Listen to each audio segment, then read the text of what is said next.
Hey there, kids. Gather around because today we're going to dive into an amazing story. Have you ever heard the story of Joseph? It's one of the coolest tales from the Bible. He was a cool dude from the Bible with a wild ride of a life. His adventures were full of ups and downs, twists and turns. Picture this, Joseph's dad, Jacob, had a whole bunch of kids, 12 in fact. That's a lot of brothers and sisters, right? But guess what? Joseph was his favorite. Out of all his children, Joseph held a special place in Jacob's heart. Now, Jacob really loved all his kids. He cared for each one of them deeply. But there was something special about young Joseph. He had a certain charm and charisma that made him stand out. Maybe it was his winning smile, or his way with words, or perhaps his kind heart and thoughtful nature. But Jacob just couldn't get enough of him. He always had a soft spot for Joseph. To show his love, Jacob gave Joseph a super-duper amazing gift, a coat of many colors. It was a gift like no other. It was the most awesome coat ever, with all the colors of the rainbow, bright, vibrant, and full of life. Joseph loved to wear his fancy coat and strut around. He felt proud and special, knowing it was a symbol of his father's love. Now, you can imagine how Joseph's brothers felt about all this. They were pretty jealous. Joseph was their father's favorite, and it was obvious.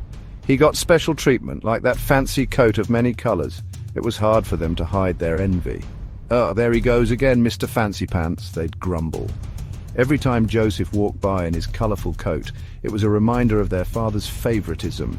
It was like a slap in the face. The jealousy got even worse when Joseph started having these crazy dreams. These weren't just any dreams, they were vivid and strange, and Joseph couldn't help but share them. One dream showed Joseph and his brothers tying bundles of wheat. They were all working hard in the field, just like any other day. Suddenly, Joseph's bundle stood up straight and all his brothers' bundles bowed down to it. It was a bizarre and unsettling image for his brothers. In another dream, the sun, moon, and 11 stars bowed down to Joseph. This dream was even more grandiose and puzzling. Joseph, being a little naive, told his brothers about his dreams. Big mistake. He thought they would be as fascinated as he was, but he couldn't have been more wrong. They thought he was saying he would be more powerful than them one day. The idea of bowing down to their younger brother was infuriating. "Oh, you think you're so great," they sneered. Joseph's brothers were fuming. They couldn't believe his audacity. They couldn't stand the thought of him being the boss. The jealousy and anger were boiling over, and it was only a matter of time before things took a darker turn. One day Joseph's brothers were out tending sheep and they saw their chance. "Let's get rid of him," they cried, and so they threw poor Joseph into a pit. Talk about sibling rivalry, but wait, the story gets even crazier. A group of merchants came along and the brothers decided to sell Joseph as a slave. Joseph was taken all the way to Egypt. He was scared and alone, but he never lost faith. And guess what? Joseph's smarts and talents shone through. He worked his way up in the Pharaoh's household and eventually became the second most powerful man in Egypt. Now, remember that famine I mentioned? It was a terrible time for many people. Well, it hit Joseph's family hard. They were struggling to find food and were very worried about their future. They had to travel to Egypt for food, hoping to find some relief from their suffering. And guess who they ran into? That's right, Joseph. It was an unexpected reunion. Of course, they didn't recognize him at first. Joseph was now dressed in fine clothes and looked very different, but Joseph knew exactly who they were.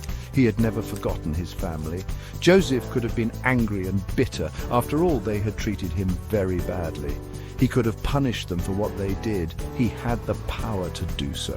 But instead, Joseph did something amazing. He forgave them. He chose love over anger. He welcomed his family to Egypt and took care of them. He made sure they had everything they needed. See, kids, holding grudges is no fun. It only makes you feel worse. Forgiveness is where it's at. It brings peace and happiness to everyone involved. The story of Joseph teaches us that even when bad things happen, we can choose to be kind and forgiving. We should never lose hope. There's always a chance for a happy ending.